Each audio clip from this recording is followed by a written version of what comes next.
This is the Dean of the College of HBCU Sports, Kenyatta Cavill of Dr. Cavill's Inside the HBCU Sports Lab with Mike Washington and Charles Bishop.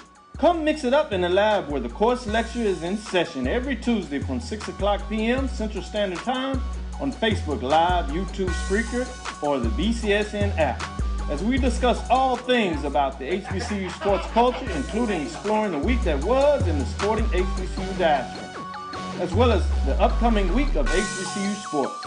With me, the Dean, the College of HBCU Sports, on Dr. Cavill's Inside the HBCU Sports Lab with Mike Washington and Charles Bishop. Course lecture dismissed. Supermarket sushi, really? No. Wait, Troy, you work here? I'm never not working. Like Head & Shoulders Scalp Shield technology, up to 100% dandruff protection, even between washes. Never not working, huh? Oh, Troy, you're such a good teacher. Yeah, I know.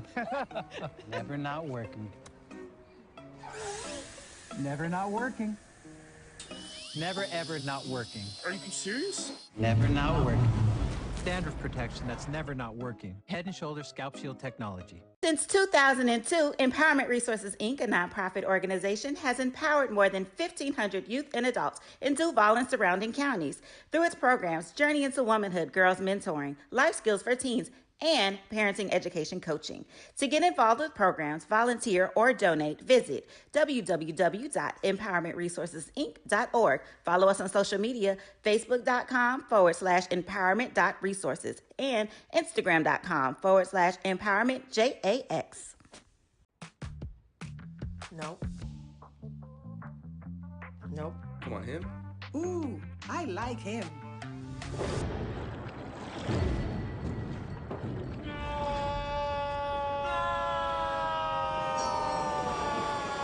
Quick, the quicker picker-upper. Bounty picks up messes quicker, and each sheet is 2 times more absorbent, so you can use less. He's an 8. He's a 9. Bounty, the quicker picker-upper. Oh, that spin class was brutal. Well, you can try using the Buick's massaging seat. Ooh, yeah, that's nice. Can I use Apple CarPlay to put some music on? Sure, it's wireless. Pick something we all like. Okay, hold on. What's your Buick's Wi-Fi password? Buick Envision 2021. Oh, you should pick something stronger. That's really predictable. That's a really tight spot. Don't worry, I used to hate parallel parking. Me too. Hey. Really outdid yourself. Yes, we did. The all-new Buick Envision, an SUV built around you, all of you. If you think all pads are exactly the same, think again. This is Always Ultra Thins reinvented with the Always Triple Protection System. This pad wicks gushes 90% faster, absorbs even more so you can feel dry, and locks odors in. Rethink your pad for up to 100% leak-free and odor-free comfort with the totally reinvented Always Ultra Thins. This is always like never before. Charmin Ultra Soft has so much cushiony softness, it's hard for your family to remember they can use less. Sweet pillows of softness. This is soft. Holy Charmin. Oh, excuse me. Roll it back, everybody. Sorry. Charmin Ultra Soft is so cushiony soft, you'll want more. But it's so absorbent, you can use less. So it's always worth it. Now, what did we learn about using less? You gotta roll it back, everybody. We all go. Why not enjoy the go with Charmin? Some carriers will give you just one measly entertainment subscription. One is no fun. With Verizon, there's up to 7 entertainment subscriptions with your unlimited plan. That's 7 times the... 7 times the... No. 7 times the... Music, gaming, Disney Plus, Hulu, ESPN Plus, and more. That's 7 times the entertainment! Because everyone deserves better. And with plans starting at just $35, better costs less than you think. For 200 years, Montgomery, Alabama has been making history by people who had the courage to stand up for change. Today, this riverfront city has been reborn, embracing the past and looking forward to the future. From the National Memorial for Peace and Justice to the stage of the Alabama Shakespeare Festival, this is where history was and is made. We are proud to call Montgomery home, and together, we can be the change. One bite of 100% Angus beef ballpark frank, and you'll say...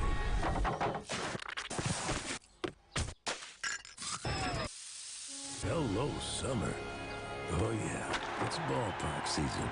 At CDW, we get speed as the new currency of success. Our team spends way too much time tending to outdated applications and software when they should be focused on driving application agility and innovation. CDW Amplify Development Services modernizes software and application development to help accelerate innovation and digital transformation. So you mean building new applications, UI, and mobile interfaces? Well, you said you needed to innovate more quickly. Oh, so he's a listener. To do more at scale, trust CDW Amplify Development Services. Are you hungry for authentic Caribbean food? Like jerk chicken, oxtail, red snapper, shrimp, tofu, and rasta pasta? Well, find your way over to Mango's Caribbean Restaurant, 180 Auburn Avenue, right next to Royal Peacock in downtown Atlanta. Them belly full, but we hungry. Mango's Caribbean Restaurant, open daily from 11 a.m. to 10 p.m. And on Friday and Saturday, we're open till 4 a.m. Come to Mango's and put some spice in your life. Oh, we've got a good thing going. Mango's Caribbean Restaurant, 180 Auburn Avenue, right next to Royal Peacock in downtown Atlanta. For more info or directions, call 404-698-3992 or log on to mangoscaribbeanrestaurant.com. For instant coupons, text MANGOS to 313131. Tell your mama hungry, papa hungry, brother hungry. Mango's Caribbean Restaurant, authentic Caribbean cuisines. Open up the door, tell your mama hungry.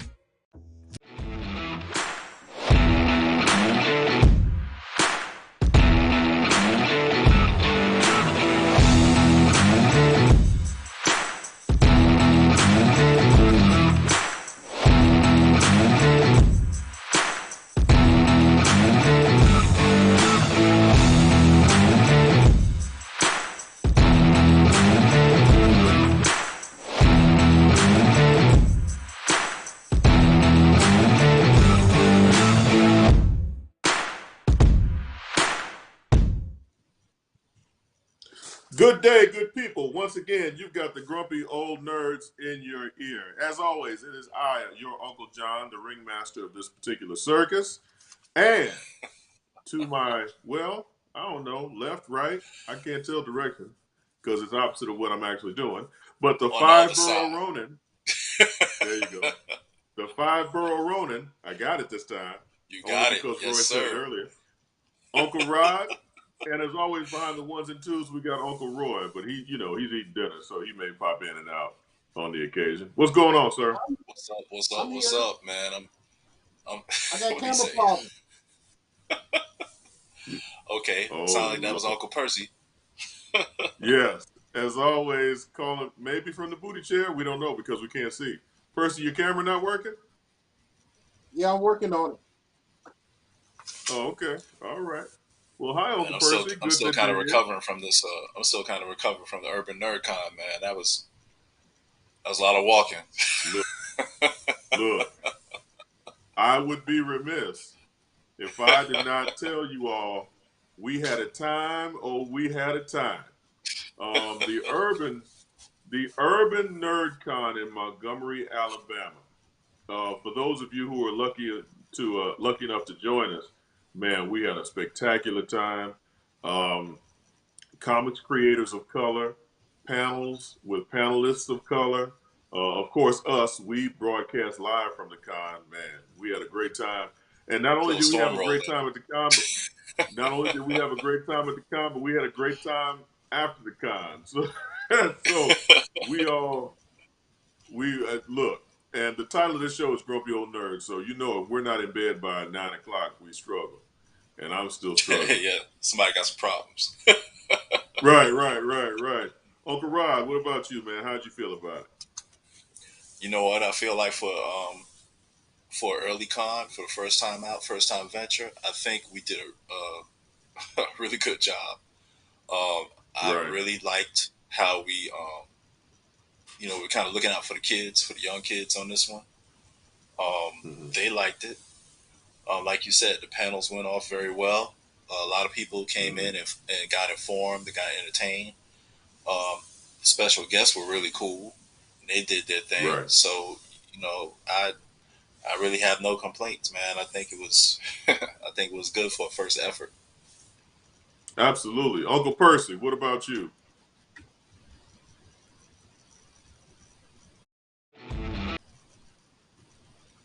And no, okay, so maybe Uncle Percy, he probably went out and trying to come back in.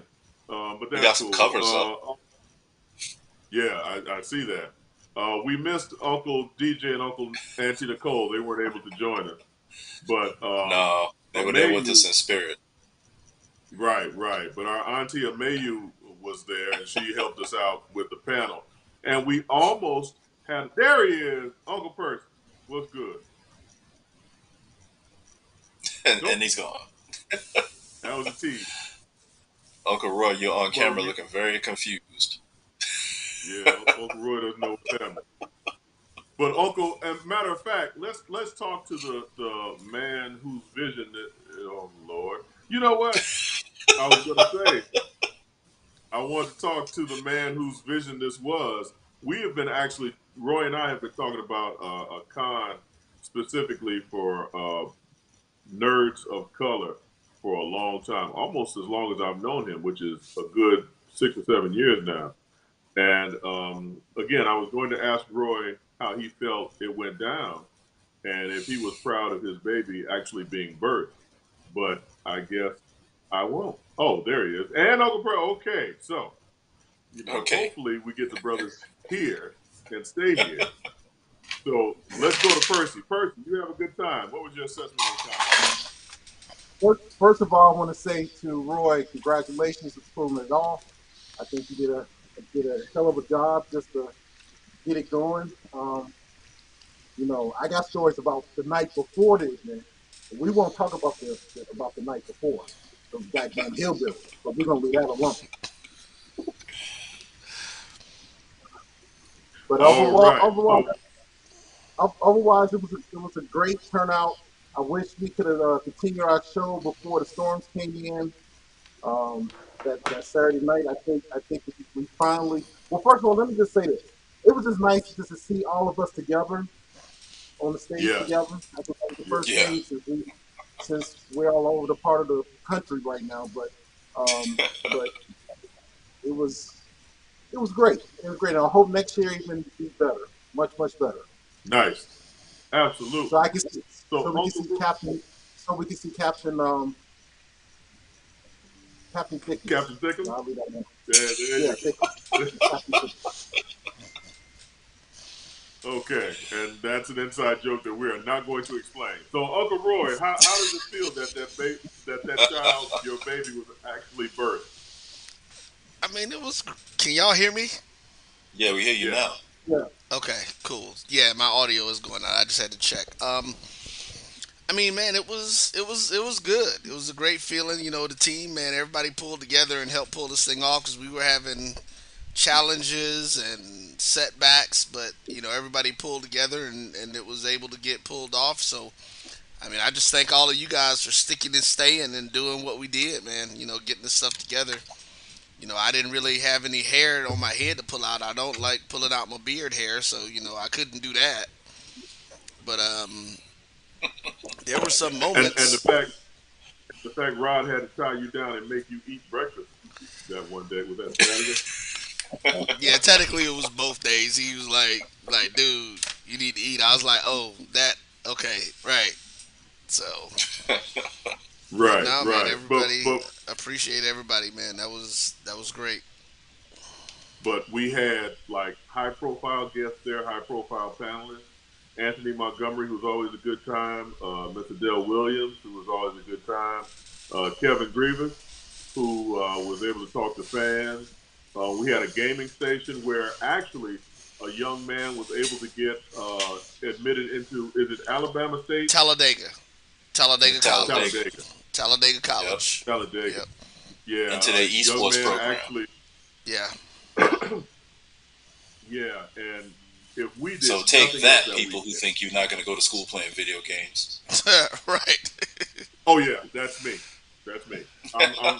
When my kids were young, I was like, put that damn controller down and go read a book. Now, I should have been saying, pick up that controller and play more. But yeah, that the fact that young man got an opportunity, I think that's what separates us from the other cons, and that a young man of color was able to come in, not even trying to do something like that, and was able to get on. Thank you for the congratulations. I can't read the name that is, but thank you. Yeah, it's a little Please, small. and it's time to recognize that we are going to do this again next year. So please get yourselves together, get yourselves ready. Oh, Uncle Percy, we got a sexy shot of you up there. Get get yourselves ready, get yourselves prepared, because we will be doing this again next year. This is planning on being an annual event.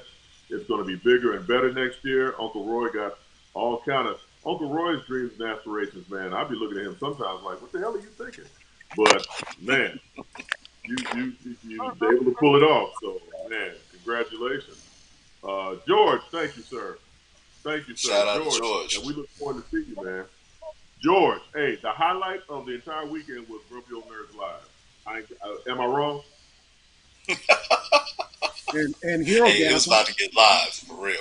It was about to get live for real. It That was about to storm get came real. in and kind of short circuited us. Look, God knows what God's doing. God was like, no, we can't do that. Not on the internet. No, we're going to shut this down. Tatum, I'm sad you didn't make it either. But again, next year, mark your calendars. Urban NerdCon is coming back. The Nerd Strikes Back. Urban NerdCon, the sequel, Nerd Strikes Back. We will be back. So, before we go any further down that rabbit hole, um, I have to say, as my mother would always tell me, you get older, the more funerals you go into, the the older you're getting. And past couple of days, if not yesterday, got word that Olivia Newton-John passed away. Dude, this hurt my heart. This hurt my feelings. Like, let's get physical. Grease. Olivia Newton-John was a staple of the '80s, and all of us being children of the '80s, that was a huge blow. Right. Heard that she was suffering from breast cancer, so condolences to her family and all of it. Look at that. You know what? I ain't ashamed to say Olivia Newton-John could have gotten it back in the day. I ain't, with that video of Let's Get Physical, Olivia Newton-John could have got it. So rest in peace, Olivia Newton-John, man.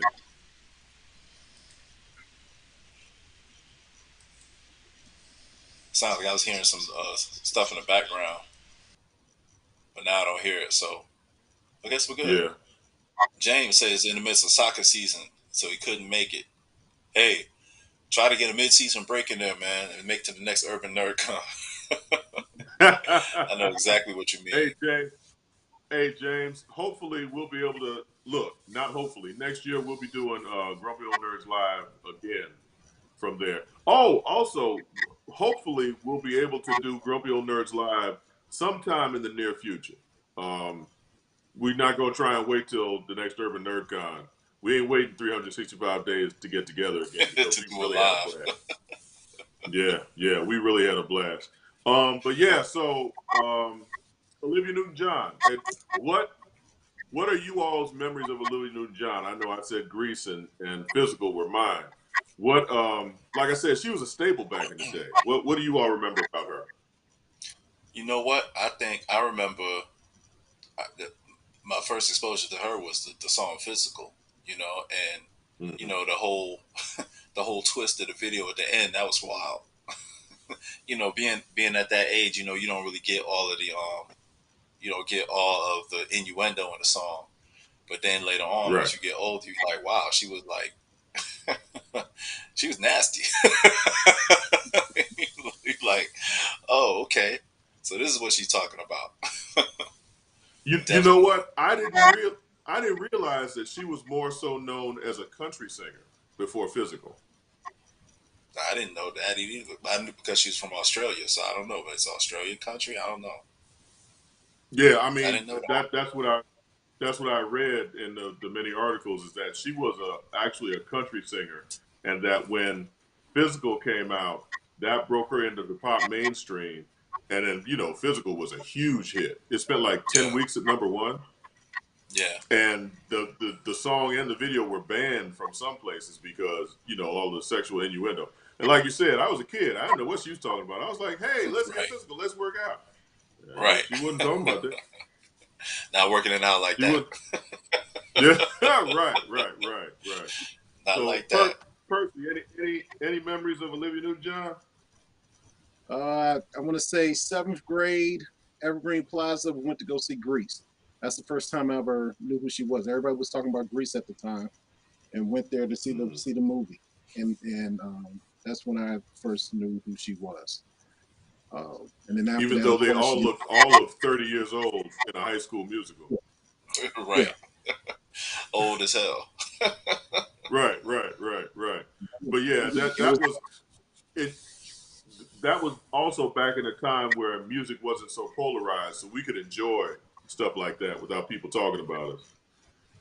And Kinda. that old you know what I'm saying? Well, I mean, not entirely, but I mean, right. And it wasn't a case where you wasn't hard if you like Grease.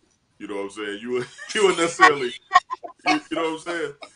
You ain't hard. What you talking about? I got chills and multiplying. Shut up, fool. Right. Yeah. Right. Yeah. Somebody in the chat also brought up Roger Mosley and Nichelle Nichols.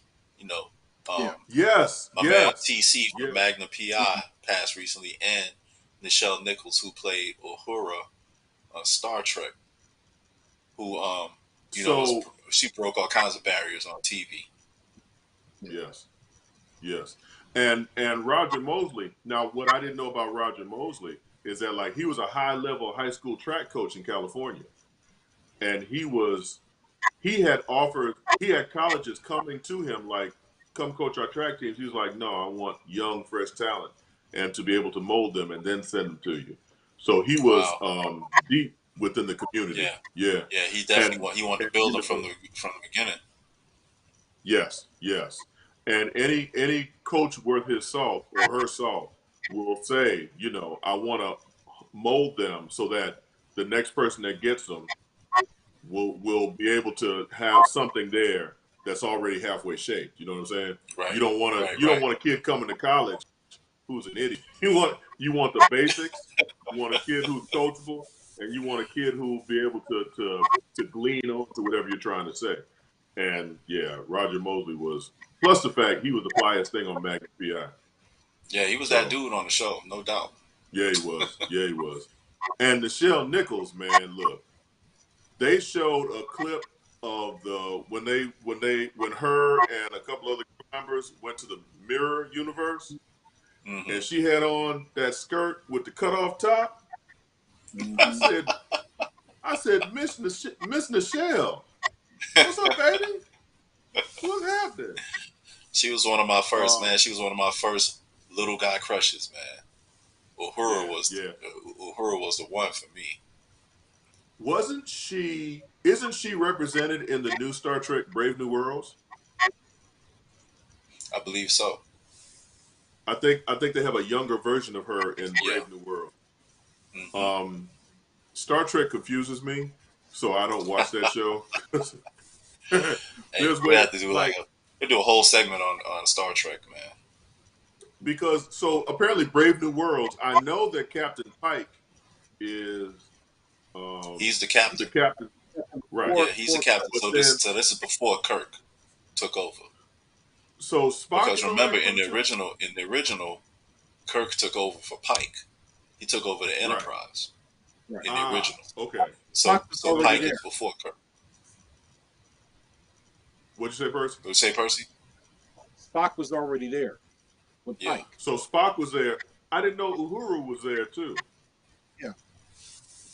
Everybody was there but Kirk. Sulu wasn't there, was he? And yeah, Scotty? he was there. So they're all in the show Brave New World? Star Trek Brave New World? They should be because they were all there before Kirk came on after. They were already Actually, Kirk was a part of the crew, but he wasn't a member of the bridge crew at the time because he's in Brave New Worlds. They've had him in a couple of episodes in Brave New World, yeah. Okay. Yeah, Well, that's confusing as hell, man. wait. all I'm right. sorry. Wait. Brave New Worlds is yeah. That's the one with the young lady playing, like you said, the Uhura. And Yeah.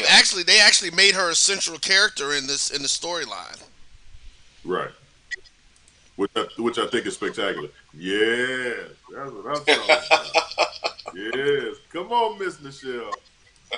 Now, for a black woman to be out there like that, man, look. All right, and Wasn't then she the he's first gonna actress get to kiss a white man on TV or something like that? yes, Yeah, it's first first interracial interracial kiss. kiss on television. Yep. Yeah. Will you Yep. release any more videos of the con online? So George brings up a good question. Are we planning on releasing any videos of the con online? Are there any more I videos was of gonna the say, con are there any? online? I think we got Because I personal don't think pictures of certain things, but we don't have no video. yeah. And what goes on at con stays at con. No, it wasn't like that. It was it was actually pretty. No, it wasn't like that. Wait, James Otis Hall said she hit pop mainstream first as a member of ABBA. Olivia Talking about Newton-John was a Olivia member of ABBA. Newton-John.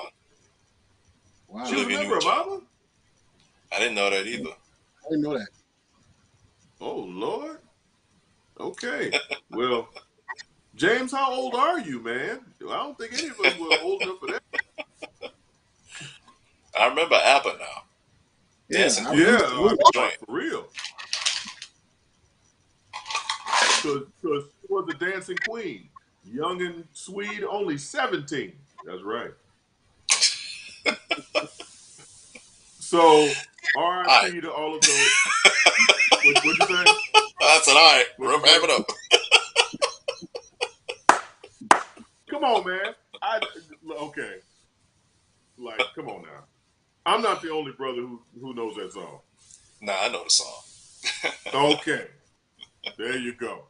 So RIP to all of those legends, Nichelle Nichols, Roger Mosley, and Olivia Newton-John. Like for real, that blows. Man, that's three. Oh, all right. And those That's all three happened like within days of each other, right? three majors, man, within a week and a half. Man, that's a blow. Well, before we go any further down that rabbit hole, let's talk about something that I was reading in the gossipy blogs on the internet. They are pushing now, and the fans are pushing. Sang it, boy. That's right, Tatum. Thank you, Tatum. Rod trying to steal my joy. I got it. I got it. There seems to be an online push for Giancarlo Esposito to be Professor X whenever they do the new X films. I am not a fan of race swapping. I think that's pandering to the masses. But this, I think, would be huge. I like this idea. Just kind of along the lines of Nick Fury being Samuel L. Jackson. I think Giancarlo Esposito would be fantastic as Professor X. What y'all think? I don't know. Got it, Percy. You know what? I was thinking more of him being Magneto before Professor X, but is he going to shave his head or he's going to keep like that picture was just up with him looking like that as Professor X? I mean, Professor X is bald. He got to shave them locks. I don't know. They're going to pay him enough money to do it. But I can see him as Magneto. I can actually see him as a Magneto character than Professor X, but that's just me. I look at it like this. Could he play the role? There's the bat phone. Right. I look at it like this. Could he play the Gotta tell role? my kids, look, I gotta tell my kids, don't call me Wednesday nights, damn it. Go ahead. Could he play the role? Giancarlo Esposito could actually kill Professor X. He would kill that role. 1,000%. Do I want to see him do it? Not necessarily. And I think I'm kind of along the lines with you with it. You know, it's like we don't necessarily have to. I understand inclusion, and I really do. Trust me. And I think that people of color need to be more represented in comics and comic films. Absolutely. Um, Not so much with the race swapping. I think new original characters should be introduced and then brought into the fold. So I would rather see Professor X as regular old vanilla, no pun intended, regular old vanilla Professor X. You know, I think, oh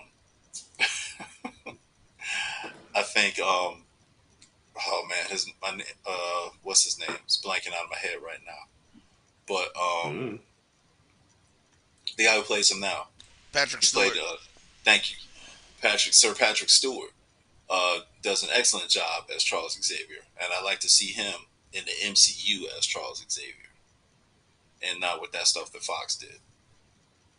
Isn't he getting old though? He's like in his 70s. How old do you think? How old do you think Charles Xavier is, bro? No, if they bring in the X-Men, if they bring in the Okay. X-Men and the X-Men are in like their 20s or 30s, Xavier could be in his 50s. Okay. Remember, it's still James McAvoy too. Yeah, but that's too young. I think that It skew's a little depends. too young. Are you trying to bring the X-Men in as like late teens, early 20s? Right. Exactly. You know what I mean? I mean, I don't know. It like you said, it depends on which way they're trying to go. Are they trying to say that when with the multiverse, if this is a team that already exists somewhere else, and the group is in their 30s somewhat, and you bring in Professor X in his 50s, then yeah, I can see Esposito doing it.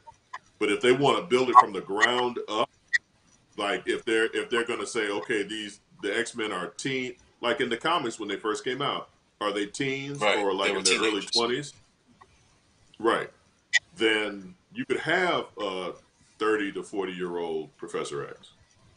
I guess I it all guess just so. kind of depends on which way they plan on going. Yeah, yeah. I think they're probably going to lean toward early, like college age almost. I think is what they're going to lean toward, and it is going to be a Uh, result of all this multiversal stuff going on because we've already introduced they've already introduced one mutant into the MCU, and that's Kamala Khan. She's a mutant in the MCU, even though she's actually an Inhuman. But we're not going to go there. We're not going to go there tonight. We're not going to do that tonight. So Because you yeah, see me tuning up, to jump down somebody's throat. yeah. I Because saw of you that. getting ready. I saw you loking up. Yeah, Yeah, Kamala Khan's a mutant. Oh God. here we go. Talking about, you know what? Fuck it. Talking about pandering. How much? How much do you think that Disney or Marvel were just pandering by saying, "Okay, let's make Kamala Khan a mutant. That way, people will get excited about mutants." I You know what? personally, I think that's lazy storytelling a little bit. I think that it was an easy way for them to start bringing mutants in rather than having them just show up whatever way they were going to have it. It was an easy way for them to just go ahead and flip that in there and make a slightly easier transition. I don't necessarily agree with it, but I think that's what they were trying to do. They're trying to just kind of whet people's appetites with that, so to get you thinking, okay, well now there's mutants in the MCU, so now they know there's going to be X Men. But we already knew there were going to be Percy, X Men. It's just a matter of how. right, exactly. So Percy, you think that Kamala Khan being a mutant is okay, or or is my eye roll deserved? I think they should have stuck with the comic book, with the storyline, the original storyline, and came in later about bringing in mutants, because it really doesn't matter if she's a mutant or not. The minute they do X-Men 97, it's a done deal anyway. So that's the way I look at it. Who do you see now? This is important. I give a damn about anybody else. Who do you see as a new Wolverine? What you mean you don't care about anybody else? I don't. Oh, I don't give a damn. by the way, sir, is this in our show script? Is this in our rundown? I mean, we're on the whole Professor X thing. We're along those lines because we still got 10 minutes left to talk about this shit. So I'm squeezing blood from a turnip right now. Your GPS made a sharp right turn right now, brother. Oh boy from the Flash. From the Flash, Grant Gustin. The one going to jail. The one going to jail. Oh Lord, Ezra Miller. No. Him. He's coming up. He's coming up. Ezra Miller. Now he's gonna be too busy. Yeah, he's too busy leading his cult. Actually, you know what, man? I think they probably should get a relative unknown to do this if they're gonna get anybody, because anybody that's like a known quantity is still gonna have to live up to Hugh Jackman, and I don't know anybody who's like already a well-known quantity as an actor wanting to do that, unless there's just somebody that for whatever reason has just been wanting to do Wolverine forever. Right. But if I had to pick somebody, I would say, you know what? It's interesting. We're gonna talk about Prey later on, right? Yeah.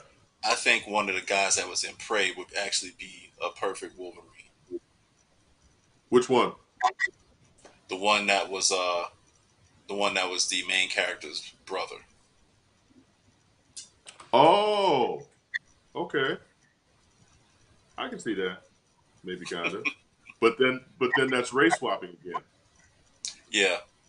But I saw an interesting article on Twitter a couple of months ago that said that it would make perfect sense for Wolverine to be a First Nations or a Native American. Ah, yeah. That's of his true. Origins. That makes a lot of sense. Yeah. And I read it and I was like, Tyler, the same thing. I said, damn, that does make sense. Yeah, it does. He's from Canada. I guess though, if nothing else that we've learned from Ezra Miller and his Flash debacle is that I want an actor who can play the part before I'm looking for somebody who can act and is physically match the part. You know what I'm saying? Like Giancarlo Esposito can act his ass off, and I think that he could bring some weight to a role that is like the foundation, the bedrock of an X-Men franchise. I just like the same that Samuel L. Jackson did to Nick Fury. I mean, he brings that charisma and that energy. And although I hate race swapping, I think that you got to go with the best actor. Because back in the day, I don't even think they knew how to color superheroes brown. Right. What'd you say, person? Ben Affleck. That motherfucker can play anything. I think he's just saying names now. Yeah, you just throwing names out now. Just. Okay, well, since we're going down this road and we've still got a good 8 minutes left on this subject. Oh, James Otis Hall made a good comment. He said he likes the brother from Prey, whose name is Dakota Beavers, by the way. He said he likes him for Thunderbird, which would be awesome because I saw him. I was like, Thunderbird would be cool too. Absolutely. I think he can pull off the attitude of Thunderbird. Would you put Thunderbird on your initial MCU X-Men team? I think I wouldn't have a problem with it, but I think actually they would probably end up kind of merging the characters of Thunderbird and Warpath, because Thunderbird was only an X-Man for 2 issues or 3 issues before he died. Right. So, which I thought was real fucked up. But anyway, they're gonna end up. I think they probably would end up merging the 2 characters somehow, or just kind of making some amalgam of those 2. But I think Thunderbird would be awesome as an X-Man initially. So There's no okay, rule saying that so they have to have the original group. With Iceman, right. Beast, and Angel. So okay, so I'm glad you went there. Rod, give me your okay. So you're in charge of the first X-Men film for the MCU, Okay. and you know All this right. has to be like blockbuster lineup. Who Right. are your what's your X-Men lineup? All right. First of all, it's gonna have to be 7 of them. Oh Right. wow. But yeah, Okay. it'd have to be 7 of them, and which I think is a challenge in itself. But number Okay. one would be Cyclops because everybody's gonna be looking for him. Right. Right. Number two would be Wolverine, definitely. Okay. 3 would be Colossus. Yes. 4 I would probably have in there Nightcrawler. Okay. Um, 5 would be Storm, definitely. I was like, is he forgetting Yeah. somebody? No, hell no, I'm forgetting Storm. Definitely Okay. not. Right. Okay. And 6 would be let's see. I want to say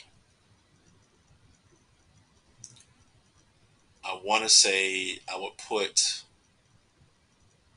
Colossus in there, and then 7 I thought would you be. said Colossus. Did I say Colossus No, already? yeah. I think you You're did. forgetting Hank. Hank McCoy, Beast. Yeah. Beast. You know what? Yeah, let's do that. Let's put Beast in there, or Psylocke, or Okay. Psylocke, because Asian ninja. People want to see that. Someone else. I was online because I spend a lot of time online, And basically. Warpath. Right.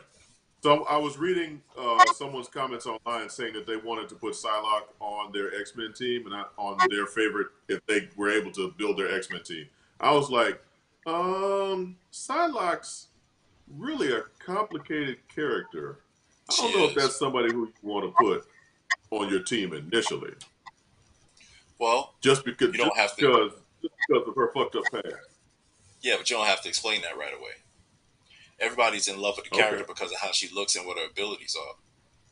Right. And they kind of brushed under the rug how she got the way she looked because it's real messed up. Right. The whole thing about being Right. in a British woman in an Asian body, thanks to the Right. hand.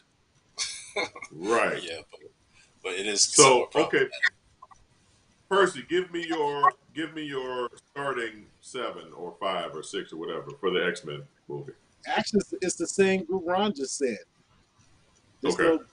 no, only thing he was missing was the Beast, and he got that. And then, uh, you know, what I really want them to do? They need to go ahead and just do origin stories, or I'm gonna do it like we did at the convention. Take that model that they did for the Avengers and do origin stories, starting with Cyclops and Wolverine, and start merging them into the X-Men movie. If they did that, I think they'll have you know, the main characters just start off, and then Professor X and all come together, start the school, and become the X-Men. But just everyone just has That's the origin bad story. because That would we take a haven't gotten that. Yeah, Right. that would take a lot of films though. That's That would okay. take a lot of films. I'll probably still be on this earth for the next 30 years. You know what, Rod? You brought up a good point. Percy, that's a good idea because we have not had the approach of the X-Men like that yet on film. And Rod saying that takes a lot of films, but Marvel has shown nothing but patience. And why I think they're successful is because they take their time as opposed to the other comic book company that's trying to rush everything. They, if we got a true origin story, I think people would be there for that. I think people would be cool with that. So okay, so for me, my Minimum X 3 Men team, movies. right, There right. have to be a minimum of 3 My movies X Men, before an X-Men movie. I agree. I agree. Yeah. My X Men team, I've only got 5. I only got 5. Okay. Cyclops, Jean Grey, Storm, Colossus, Nightcrawler. You know what? I lied. I got 6. I throw Iceman in there too. So no Wolverine. No, no Wolverine. Nope. Nope. Not in, not in, He not can in come. the, not in the initial team. Just like in the comic books, Not in he the doesn't initial come. team. You He comes a whole later. lot of people just now. Oh, you pissed off a whole lot of people just now. But Oh, no, hear me out. Hear people me are out. hey, people are giving you the rottenest of tomatoes, If and that's not even grammatically correct. You getting the worstest, the rottenest. if we get that first X-Men film is them fighting whatever villain they got, and then at the end, Professor X says, "I have a mission for you." There's a mutant in the wilds of Canada who we need to get because he's just out there running wild. And then, the last shot is you don't see his face, but Wolverine running through the grass, through the trees at night, and then you hear that snick of his claws popping as he's about to kill like a deer or something to eat. And that would send the fanboys into a frenzy. It would. They would lose their mind. It would So absolutely. that way you get kind of an origin story, but you dive headlong into the next film, which will give you them trying to get Wolverine.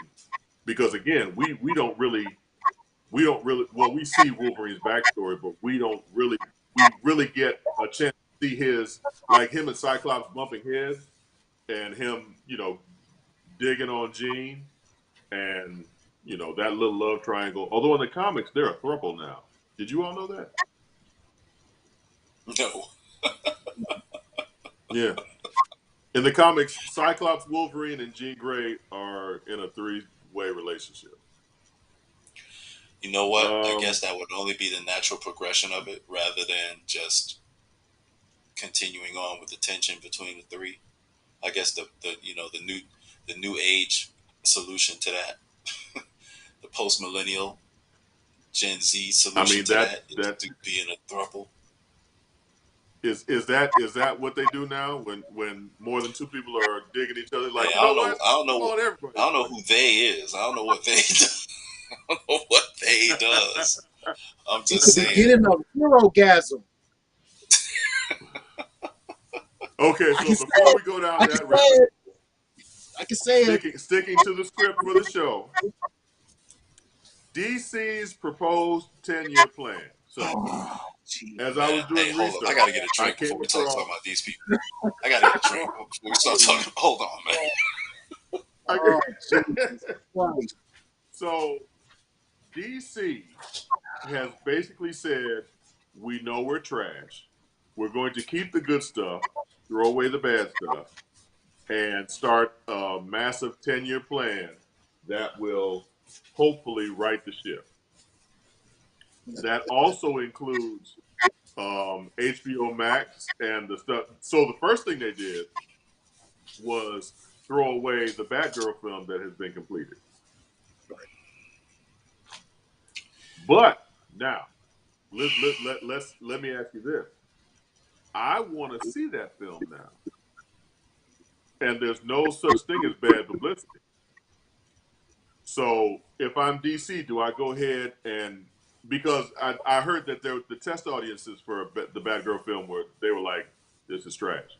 So should they release it? Should they scrap it? I mean, in terms of a 10-year plan, you're really not throwing out good films anyway. So why not let us see it and see what's up? Well, I agree with you, John. I think they need to release Batgirl to streaming. Put it on HBO Max. You've already spent the $70 million to make it. You just had to do a few things in post. Just release the film, right? Some people are gonna like it. You know what? A lot of people thought Batman vs Superman was trash, but a lot of people liked it still. So, there's no accounting for everybody's taste. Plus, you've already made it. Right. You need to make some money back on it. Right. Your plan to reboot Right. the universe already was scrapped because of Ezra Miller's foolishness. So you're gonna have to start from square one anyway. So you might as well go ahead and release the film, try to make some money off of it. Let this young lady's career get a boost somehow as an actor. You know what I mean? She has it. She Right, gets the right. exposure. Did you Whatever hear? plane Did you you hear have. that Ezra Miller? Did you hear Ezra Miller was shooting during reshoots for The Flash? He was evading police. I'm gonna take a drink on that. And I'm like, how stupid were the police? You got a big ass production company shooting a movie that he's starring in, and you didn't think just go look over there? But I'm sorry. Please Just hang continue, out. Rod. Just hang out. He gonna show up, right? Look for the big trailer with You all the would think. super stuff hanging off of it. But anyway, all right. So your plans are to reboot the universe are already pretty much in the toilet. You plan on starting from scratch, so start from scratch. Like I say, release the Flash. Just take Ezra Miller's face off of it. Deep fake like you did for other movies. Put somebody else's face on there. I mean, do something and release that on streaming. You can't release that in theaters because that's going to be a waste of time and money. Release that in streaming as well. Put it out for would like 2 they? weeks. Let people see it. So okay. So Percy, what do you think? Do you keep Aquaman? Do you keep Wonder Woman? Do you keep Henry Cavill as Superman? Well, well, they said Henry Cavill wants to be Superman, but I think Warner Brothers said no. I think they said goodbye. They don't want to get rid of Wonder Woman because that's the only thing they got really going right now besides Aquaman. But they just I don't know. You know what? I really just don't know what Warner Brothers is thinking about. I really don't. Warner Brothers has done so much stuff back in the early 70s, 80s with Blazing Saddles and some other stuff, you know, and then they take over DC and they just fuck it up. I don't know. Somebody even said, are they just doing it for the insurance? Just the insurance? Because why are you getting rid of HBO Max? That's the only thing that's really going for you. The CW ain't shit. You know, and everybody's saying the same thing. We even heard at the con. Their animation is the bomb. It's the animation that really keeps everything alive over there, but they can't figure shit out. For them to get rid of They also HBO Max, they also canceled Gotham Knights, which I think was a great move on their part. yeah. To Really? spare them embarrassment. But they still Thank showing God. Titan. They still got new episodes of Titan on TBS or Yeah. And TNT, Doom whatever. Patrol too. Right. So Those shows actually weren't. Well, Titans is a little weird to me, but Doom Patrol is pretty good. Titans A started little off weird. kind of it's kind of janky to me. Then they started getting a little better, and now they're kind of going off the cliff. But I like Doom Patrol. Doom Patrol. I thought Doom Patrol started off pretty strong, but that last season was stupid to me. It didn't make any sense. So look, Yeah. they're betting on The Rock. They're betting on The Yes. Rock with Black Adam, Yes. Aquaman 2, and Shazam: Fury of the Gods. Those are the three movies they have that are I don't even know if they're gonna call remnants of the old DCEU or what, but those are the ones that are left, and maybe they're doing reshoots or maybe they're doing post credit scenes or something to get that to be the way the springboard into this new DCEU. But I heard the guy who's running things now at Warner Discovery is someone who wants to restore traditional or conservative values in what's going on, and supposedly that's part of the agenda as to why those films have been those projects have been canned. Yeah. Oh shit. Yep. So the fact that Ezra Miller identifies as gay ain't gonna fly with him. It didn't sound like it. Didn't sound like it at all. So we bring it back to 19. the Batman and Robin type characters. That Disney purchase of DC is looking really interesting right about now. I don't think the government would allow it. Disney, Disney purchase of DC. Wait a minute, come back. Why would You they gotta not allow that? That's not a. It's not an industry. It's comic books. That has nothing to do with the the. They would shut that down because you thinking of a monopoly, but they still wouldn't have a monopoly because of all the independent stuff that's out there. All the So wait, independent stuff Disney that has had put in those a streaming bid service. to purchase DC. That was something that was talked about. I think about 2 years ago they were looking at trying to purchase DC. Good Lord, that's like cats and dogs living together. That ain't right. You're gonna have listen. You're gonna have Disney owning Marvel and DC. I mean, think about it. They already Yeah. got Star Wars. They got Star Wars and everything else. I mean, I don't like that, man. I just Why not? Do you See- not think at that point? Hold on. See, now I got to do this here. Hold up. Do you not think at that You gonna have point? something- Yeah, right. Do you not think at that point though? They correct all of the DC shenanigans that we've gotten, and then all of those crossovers that happened even in the comic books with stuff happening.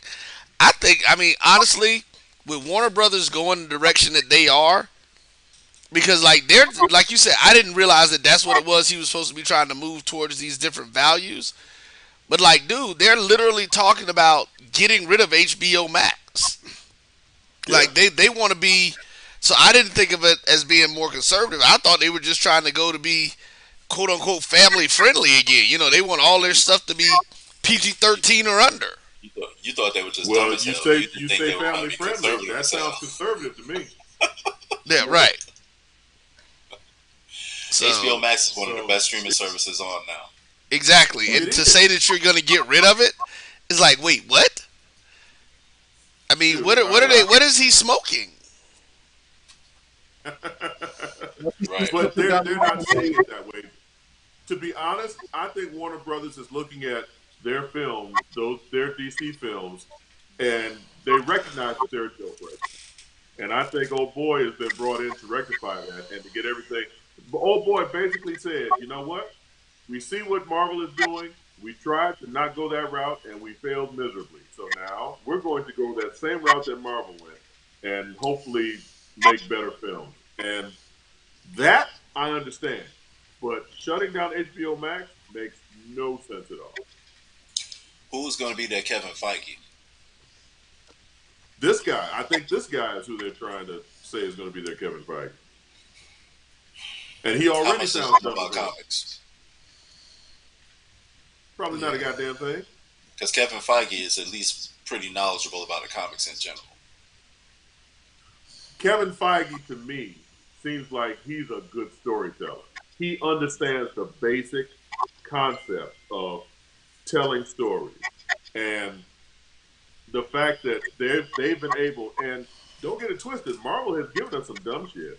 I mean, everything ain't been golden, Absolutely. but in the grand scheme of things, they're able to pull in peripheral fans. You've got people who love Marvel films who don't know shit about the comic book, and who think that they're experts because they watched the film. Meanwhile, DC were the same thing but double, so they are streamlining and making one department. Okay, and what DC has done is they've managed to polarize their audience. You've got people who love their film, but then you've got an equal number of people who are like, man, that ain't shit. So that is shit. You know, they've done the exact opposite, and they by giving us inferior products. They need to find somebody and just let them create a vision, come up with a vision, and then support it. Right. And stick with it. Yeah. It's not going to be like get a whole bunch of directors from somewhere and let them do what they want. It's going to have to be, we need you to do this kind of film and show this kind of story, or tell this kind of story, because this is what we're leading on to. You know what they did with they've had a couple of high profile directors who are supposed to be Marvel has, and the directors in Marvel were just like, no, we're not on the same plane. Marvel has let those directors go. First one that comes to right for me is Edgar Wright. Edgar Wright was supposed to direct Ant-Man, but he wanted to do something. Marvel's like, no, that's not the way we make films. You can kick rocks. And then brought in the other guy, Peyton Reed, I think it's his name. Yeah. And, the Ant-Man films are still booty, but at least they fit within the Marvel system. Listen, man, Ant-Man, you may consider Ant-Man booty, but listen, when you're looking at some of DC films, yeah. Ant-Man is better than Green Lantern. Better than Flash, sparkling Batman. I agree. If you look at Justice League, even though Zack Snyder wasn't able to complete it, and then they brought in Joss Whedon to kind of retool it and make it something a little different, even the Snyder cut didn't make any sense. And then Joss Whedon came in and tried to retool it and make it brighter, and he screwed that up too. So it's like the creators that DC gets, and we've said this before, Marvel gets the actors and directors and producers that fit in line with what they're trying to do. And this goes to your point, Rod, where they need to have a specific plan and then go from there. Ezra Miller as the Flash was stupid to begin with. And that's before we found out that he's a cult leader and a psychopath. He was just stupid. Why? It was stupid. It was stupid casting. Can you, aside from Brie Larson, maybe, I haven't heard anybody complain about Marvel's casting. Nah, not really. Paul Rudd as Ant-Man, that's brilliant. I know people who kind of questioned it in the beginning, but once they saw him, once they saw Ant-Man, they were like, okay, we can do that. I was unimpressed when they said Anthony Mackie was going to be the Falcon, but now he's the only person I would think of in that role. I didn't know who the hell Sebastian Stan was, but now he's the Winter Soldier. He's Bucky. You know what I'm saying? Right. So, even Elizabeth Olsen as a Scarlet Witch, I identify her as a Scarlet Witch now, even though that TV series was ass. I identify her as a Scarlet Witch. But that's what I'm saying about them being able to make stars. Like, those people were actors and they were working. But when they did these things, that put them in another level. A totally different level. A much higher level. Right. So actually, if they do go back to Batman versus Superman, if they start off, say DC start off with that kind of concept where Batman is trying to find the other heroes.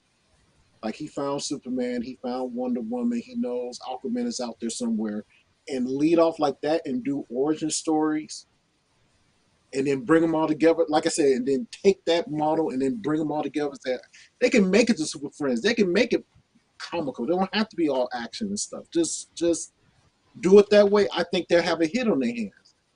But like I said, I'm probably on this earth for another 30 years. So by the time they get to Super Friends, I'll probably be dead. But still. He said Super Friends. It's Super Friends. Right. Yeah, it should be Super Friends. With Wendy and Marvin. Right. Whatever's gonna float their boat to get the Wonder Twins. Whatever it's gonna do to get the float to get this off the ground correctly.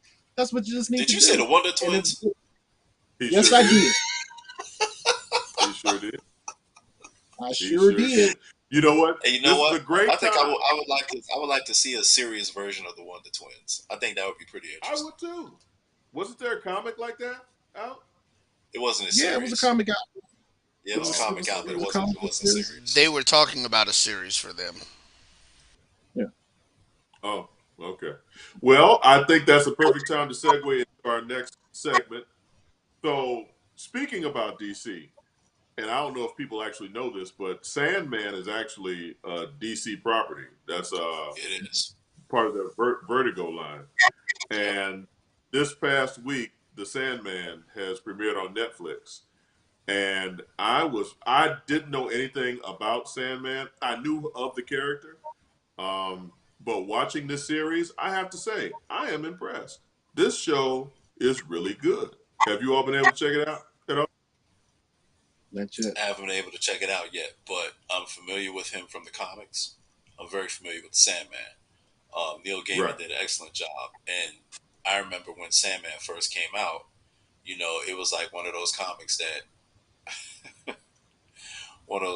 sedity highbrow people used to try to read when they didn't want to say they read comic books, or Right. when you had try to have a comic book Right. discussion and you talking about the Avengers and the Yeah. Justice League, and they're like, "Oh, I don't read that trash.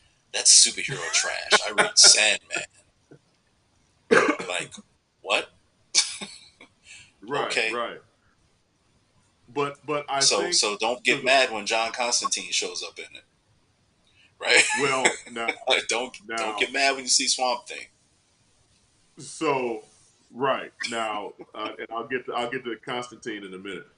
But I think what they did with Sandman is that Neil Gaiman was an active part of developing this property, and usually with stuff like this, it takes a good 2 to 3 episodes to for the wheels to start spinning and for it to pick up. I was enthralled from the very first episode. Exposition, even the exposition was interesting.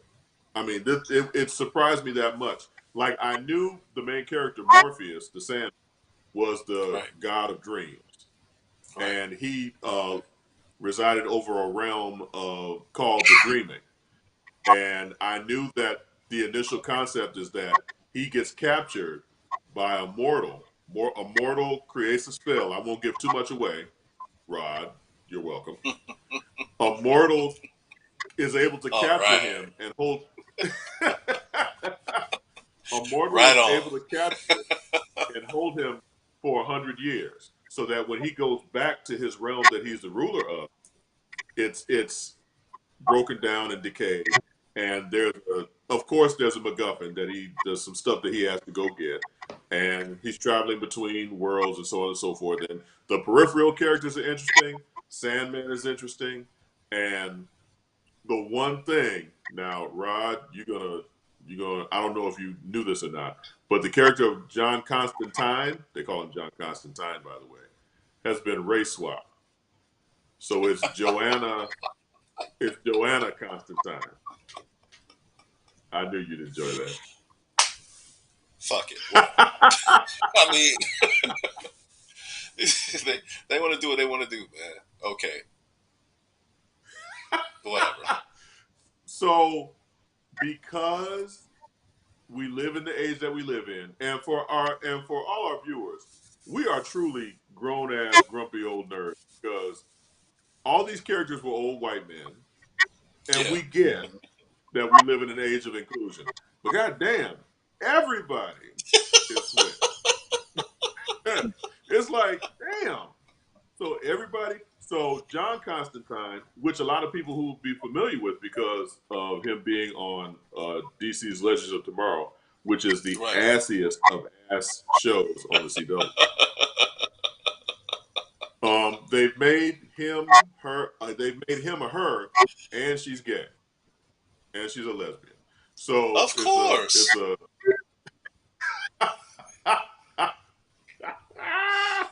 and her girlfriend is a black woman. Yeah, I can see it. Okay. So yeah, they have race swapped her. Her sexual orientation has been changed. Although, isn't Constantine kind of fluid? He does a little bit of everything. Yeah. Bisexual. Okay. So that's not too far out of the realm of what the character originally was. But yeah, so I'm on. Excuse me. I'm on the 3rd episode now, and it's fast paced. Exposition wise, they're still intriguing, and this is really good. And the fact that I can watch it at my own pace. Netflix, don't ever change who you are, because They dumped all the episodes at once, and now I watched like 2 episodes Sunday and another episode yesterday. So yes, Netflix, stay who you are, because now I can watch it when I'm. But I You know, think people flipped I think out. you all People flipped actually out do. when they people flipped out when they did that with The Witcher. They posted they put up the first like 2 or 3 episodes of The Witcher and then went week to week. Seriously? Yeah. Oh, that sucks balls, man. I don't know. So I don't know what they're gonna do for this season though. This upcoming season. so what was their explanation for only releasing it week to week? They just didn't want to have it all out there at one time. Yeah, that kind of blows. Well, that's kind of like what they did with not not exactly, but it's kind of what they did with Stranger Things this last season, where they released the first 6 episodes and Hmm. then waited a month and then released the Yeah. last two. Like, what the fuck that do? What was that? But What's you that know what? for? I would rather that than as many episodes as they had waiting week after week after week after week. Because if I know Yeah, yeah, I can see those episodes and then have to chill for a month. You know, I can knock something else out in a month and then come back and finish up. right. Yeah, because there's a lot of shit out there to consume. And I'm just like, wow, I don't know which way to go sometimes. I'm like, okay, today's Tuesday. Does something come out this week? Or, Right. you Yeah, know, I was like because I Tuesday. watch, Okay, what's Tuesday? What's Wednesday? What's Thursday? right, right. Because Moon Knight. She-Hulk is going to be on Thursdays. She-Hulk is going to be Yeah. on Thursdays. Yes, it is. And there's a lot to And talk then, about that one too. oh, yeah, we going to get to that in the coming weeks. But next up, Hulu's Prey, which is a prequel of sorts to the whole series of Predator films. Did anybody get a chance to check that out? I did. Okay, I did. okay. So Rod, what's your opinion of that? I think that it was a really nice take on the Predator mythos or the whole Predator world. You know, you're looking at Okay. 300 years ago, where now you have Native Americans dealing with the Predator. Uh-huh. By the way, think about this for a minute. How many predators have come to this planet and then left? Every time a predator comes to every time a predator comes to Earth, they get killed. Right? That's So, true. That's so true. the predators might be thinking, you know what? This is a dangerous damn planet. Let's keep sending people over there. They keep sending people. They keep It's like, sending hey, themselves. hey, Like, hey, our guys get killed in this bitch. Hey, send them there. They get tested down there. and what? This is the like 17 or 1800s. They getting killed regardless. Like, Right. so yeah. So I'm sorry. Go ahead. Continue. Yeah. So, you know, I thought it was really cool to see that. You know, again, I'm like really into insights into culture, so I like looking at the Okay. Comanche culture. I thought that was really cool. Okay. It looked like it was authentic. I wouldn't know any better because I'm not a Comanche. I'm not a historian, but you know, it looked pretty authentic, and I appreciated that. They talked to each other in Comanche, which I thought was really cool. Also, um, you know, the whole thing about the predator coming and the young lady. The one thing I didn't like is that, like, see, we're always getting these movies where you know nobody believes the woman. You know what I mean? Like, come on now. In every culture, every society, nobody listens to women. Really? You know, even her own brother. Like, it That's took her true. brother That's true. damn to get killed before he, you know, before he decided he wanted to believe her. That's true. That's But true. you know, it was a coming of age tale. It was a definitely a bit of the hero's journey in there.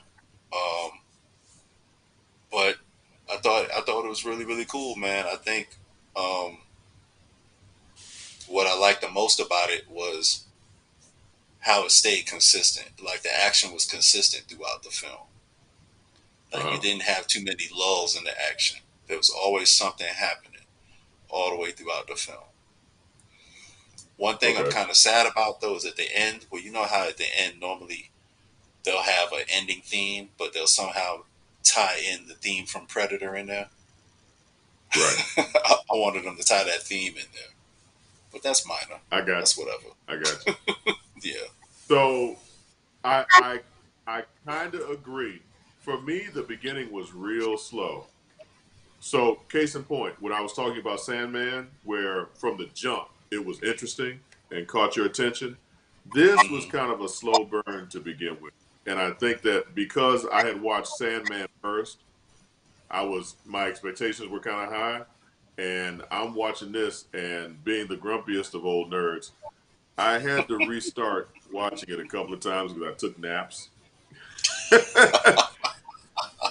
um, I enjoyed her training with her weapon.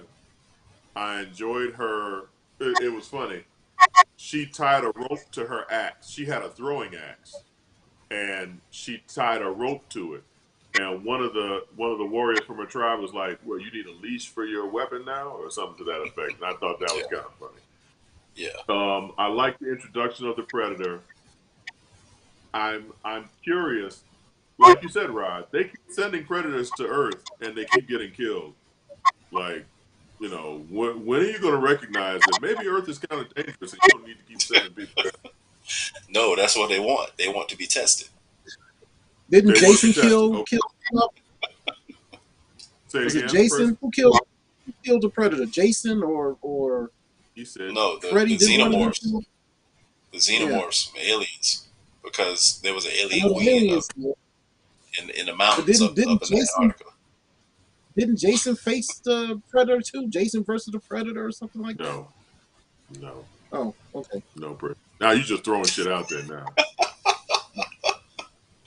Man, don't give But these that's people any of these crazy ass ideas. because they will do it. They Yeah, will do it. making a trash movie, New Line Pictures, make a trash movie. In a heartbeat. But you're also right, Rod. I know nothing of the Comanche culture, so whatever they said is gospel to me because I don't know any different. But yeah, and the fact that again you had a strong young woman in the lead, I dug that too. Um, I guess this is the old part of Grumpy Old Nerd.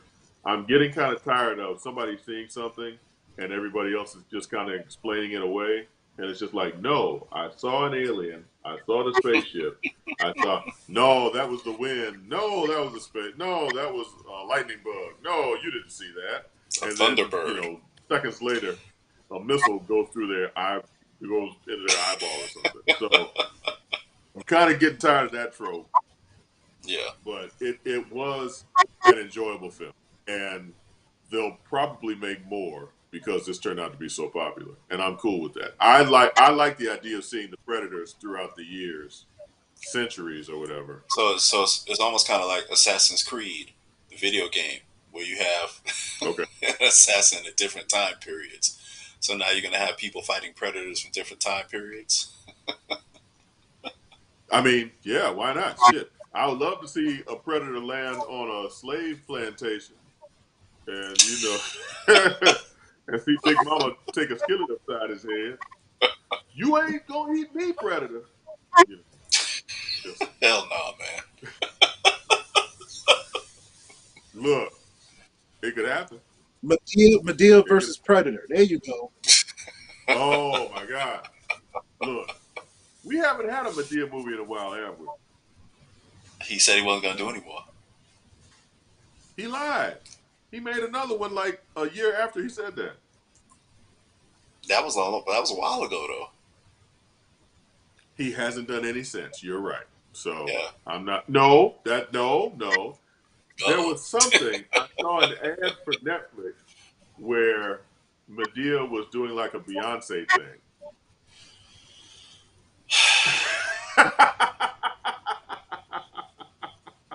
Like for real, you think it's Beyonce because it's the spotlight and it's moving and the camera angles and it's back and forth, and then you get a good look at the face and it's Medea. It's like hello, and You know, it's like in a concert.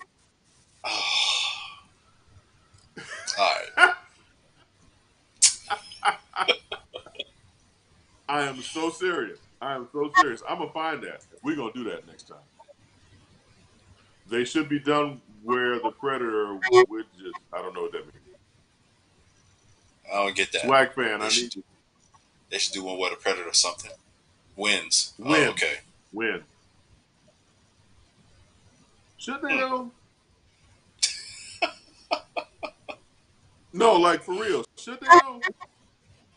Would that be interesting? The predator It should be is one. always winning until the end. It should be one champion.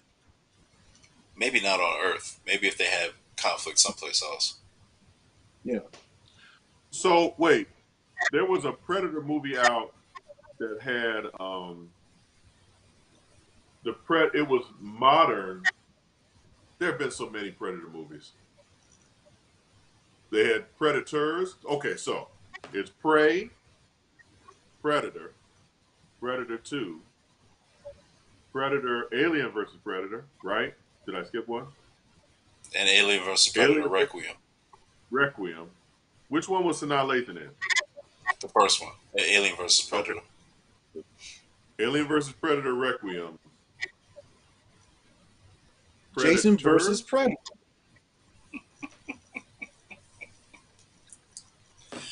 Don't get me. I'm already confused, man. Don't mess me up, boy. I think Predators is after Requiem. Okay. But there was another one that had the guy from the brother from This Is Us in it. Yeah, it's Predators. No, Predators had Mahershala Ali in it, where they took the humans to the planet. Okay, right. Right. Oh, it was the Predator. But then there was the Predator. Okay, but there was one where the Predator was fighting the brother from This Is Us was a government agent. Who else famous was in this film? I don't remember. Wasn't Olivia? Olivia yeah, Munn was in that. Yeah. That was the Predator. The Predator. Okay. Yeah. Yeah, they might want to stop making these. They're all starting to run together at this point. If Predators keep losing, especially the humans, then how badass can they be? That's a very good point, Swag fan. I agree. Predators gotta win sometime, right? I agree. They need to do an adaptation of the video game. So what's the difference between the movies and the video game? The Predator wins?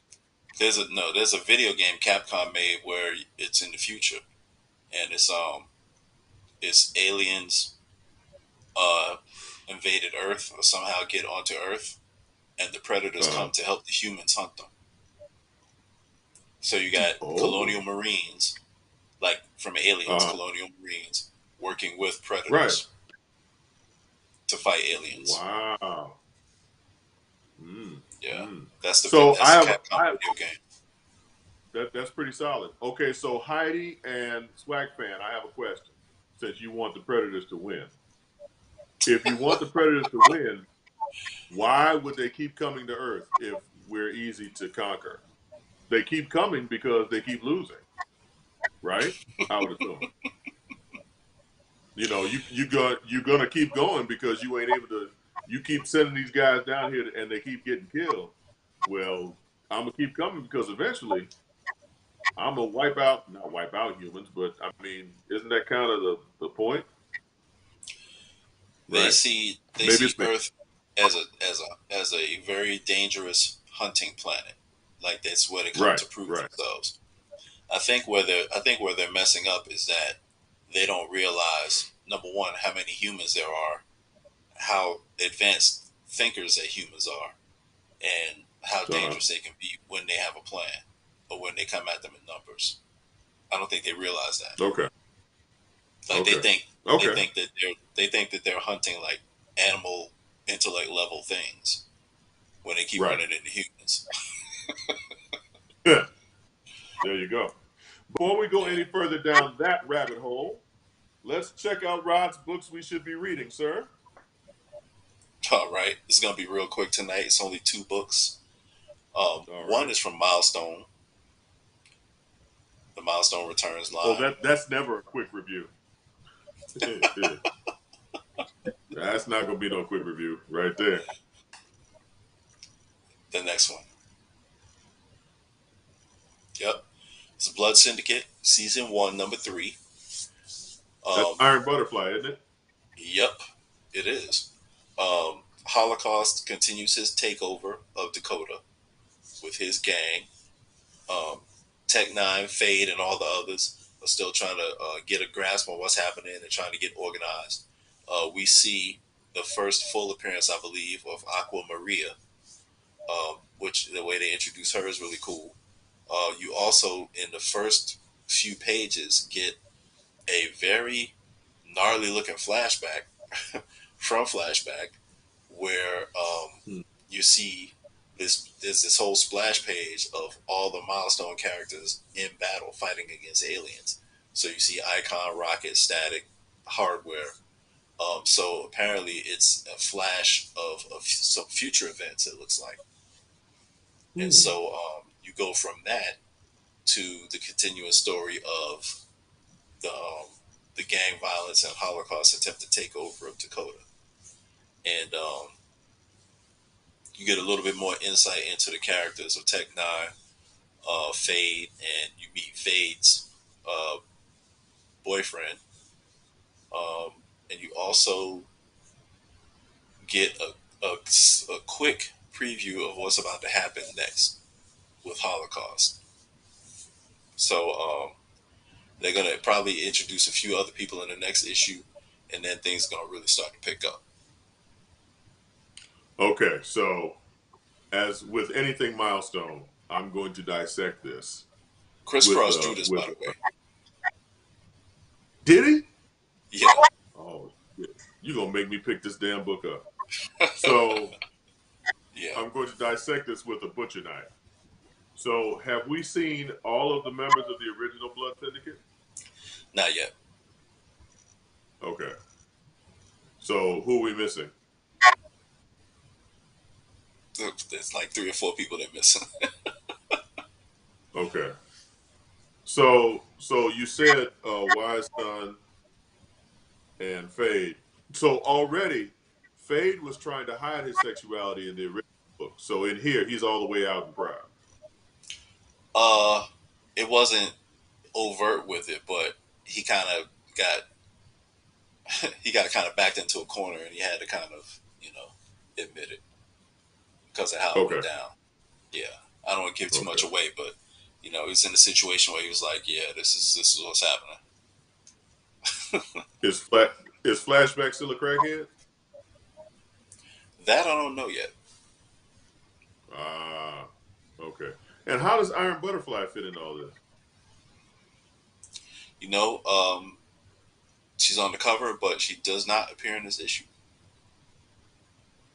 Really? Well, that doesn't make any sense. Okay. Not that I saw. I might have missed it, but I don't think so. Okay. Well, I am going to. You've convinced me. I'm gonna go out and buy. I was gonna do this anyway, but I need to go out and check this out because. No, I want. Even though I'm an ass about it, I do want this to succeed. I just miss, and this is just me, and I got to get over myself. But I just missed the original, so that's me. Yeah, I mean, Right. like our previous discussions, we kind of came to the realization some of the stuff is not for us. Some of it's kind of for us, but some of it's not for us. So, they're trying to appeal. Right. They're trying to appeal to a new type of audience, and so far reviews have been pretty good from what I can tell. So they're doing something right. I'm happy for them because I needed this to come back just so people can show that it can be done, if nothing else. Well, I would love for them to adapt this into live action, but I'm scared they fuck it up. So yeah, leave it alone. Who knows with this new guy in charge? Maybe. Okay, Next I'm up, done with Daredevil. Daredevil #1, and this is a new volume for Matt Murdock. This is new, starting #1. The legacy numbering is still in there as well, so don't worry, folks. Don't get lost. We see we see Matt Murdock's kind of starting over again one more time. This time without having to worry about the Kingpin. He's actually friends with the Kingpin's son, um, which is pretty interesting. He's also joined by Elektra in her um, new red and black uniform, or red and black costume, and they are moving out of looks like they're moving out of the Hell's Kitchen area and going into different areas, going to new places. So we're going to be dealing with new villains, and I don't want to give Okay. away too much. I don't want to give away too much, but it is a good start. To me, it's a good start for a retelling or a reboot of Daredevil, which I don't mind So, because you know what? Since his original run, like he hasn't started over uh-huh. that many times, so there aren't a whole lot of Daredevil #1s. Okay. So is this compared to the Frank Miller run? Does this have the potential of being something like that? It has potential, but you know, the Frank Miller run was that's like that's hard to top by Legendary. almost any run in comics. You know what I mean? But it's No, starting out well. okay. It's starting out well. It has potential. Oh, okay. Well, I'll take your word for it. I'm tired of all these #1s, but yeah, I got you. All right. All right, gentlemen. Well, and look at the time. We're on time tonight. Come on now. Uncle Percy, would you like to regale us with any? What's going on with monkeypox, Uncle Percy? I have no idea because I don't work for the health department no more, so I don't have no inside information about that stuff. So I deal with buses now, not monkeypox. I'm sorry. He said that's not my area of Uh, expertise. but I am happy to say that tomorrow morning I will be taking my son down to North Carolina A&T, Nice. and then me and the missus will be a semi-empty nesters, which don't mean anything because we both working. So and that's it. Nice, nice. Congratulations, sir. Congratulations. My nephew is starting his sophomore year there. Oh, okay, Oh, okay. Yep. okay. Nice, nice. So, is So can I talk about this is can I talk about Thursday, that Thursday night in hot ass Alabama? He wants to talk about the you dude know hiding from him, hiding Percy, behind the computer. we gonna pencil that in because that's a story that needs to be told. But we gonna do that next week. I didn't know you All wanted to right. talk about that on the show. We gonna do that next week. That deserves its own segment for real.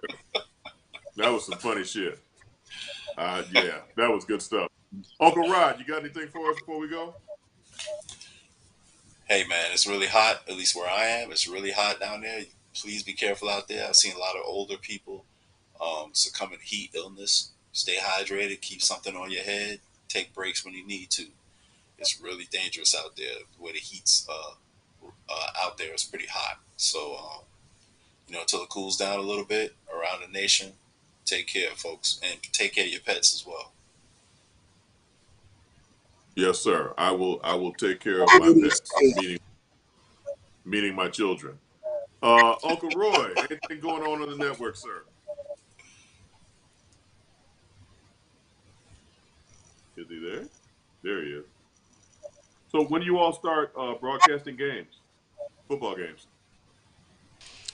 Okay, so then that's a lie. Yeah, I'll be at Grambling State this weekend on Saturday. We're gonna be That's a lie. starting. Yeah, we'll be starting the preseason of the Game Time show, which, as a description for people, is an HBCU version of College Game Day. So we will be Nice. turning that up. We actually have events going on for the next 3 weeks. This week, again at Grambling State. Next week we will be at the SWAC Alliance Atlanta picnic, and then week 0 of football starts, where we will be at the MEAC SWAC Challenge up here in Atlanta. Nice, nice. So, where can people catch the games? Uh, if you're tuning in on YouTube, it's going to be the same channel, of course, my JBN1. On Facebook, it is my BCSN and the number one, aka the Black College Sports Network. Or, of course, if you have the app, the MyJBN, MyBCSN app, which you all should have, and we'll be starting some stuff about pushing people to do that soon. It's always there. All right. Appreciate you, sir. Oh yeah. When the producer starts yawning, that means it's time to go. So, for Uncle Rod, Uncle Percy, Uncle Roy, the absent Uncle DJ and Auntie Nicole, I am Uncle John. Thank you for checking us out. We appreciate you. Thank you for everybody chiming in with your comments. We will talk to you next week. Night night.